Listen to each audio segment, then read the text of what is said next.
सिद्धार्थ रथ AIDS Odisha राज्य संपादक। कौन सर आज सांबादिक सम्मेलन कर मोर उद्देश्य सर एआईडीएस सर्वभारतीय कमिटर आह्वान में आसंता 27, 28, 29 नवेम्बर दिल्ली तालकोटरा स्टेडियम रे 10म सर्वभारतीय छात्र सम्मेलन अनुष्ठित होगा जाऊँगी। 10म सर्वभारतीय छात्र सम्मेलन आम करुचु।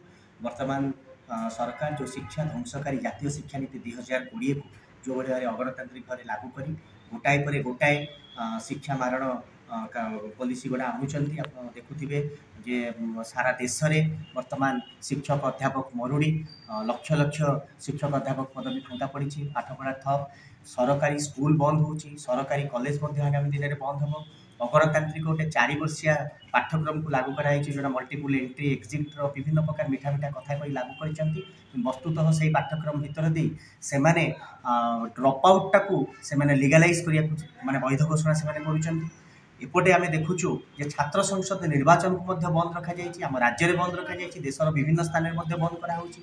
आम राज्य में विशेषकर आम देखुचु शिक्षा मारण नीति गुड़ी शिक्षानुष्ठान मान भितर बिना अंकुश लागू करदेवाई ये छात्र संसद निर्वाचन को से करई दौना।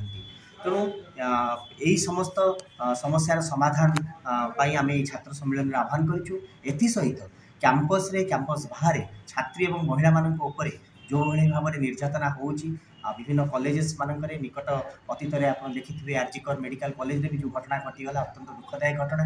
तेणु यही जो घटना गुड़िक घटुची तुरंत से रोक लगे दरकार ताकू बंद करने छात्री मान निरापत्ता जोगे देवाई सरकार ठोस पदक्षेप नवा दरकार। यही समस्त दाबी को नहीं आम 10म सर्वभारतीय छात्र सम्मेलन आह्वान करूँ। सम्मेलन में भारतवर्षर ऐतिहासिक जन प्रोफेसर इरफान हबीब ख्यातनामा ऐतिहासिक सी आसुचन उद्घाटन करने। प्रोफेसर चमन लाल मुख्य अतिथि भाव में जोगदेवे सी हूँ भगत सिंह आर्काइव्र उपदेष्टा।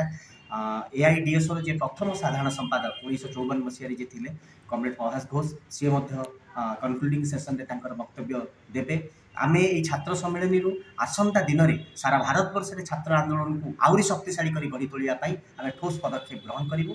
आज ये सांबादिक सम्मेलन माध्यम आम आम राज्यर समस्त छात्र समाज शिक्षाप्रेमी जनगण शिक्षक मानू आम आह्वान करूँ जे आपण मैंने समस्त प्रकार साहाय्य सहयोग दे ये छात्र सम्मेलन को सफल करने आमको साहाय्य करूँ।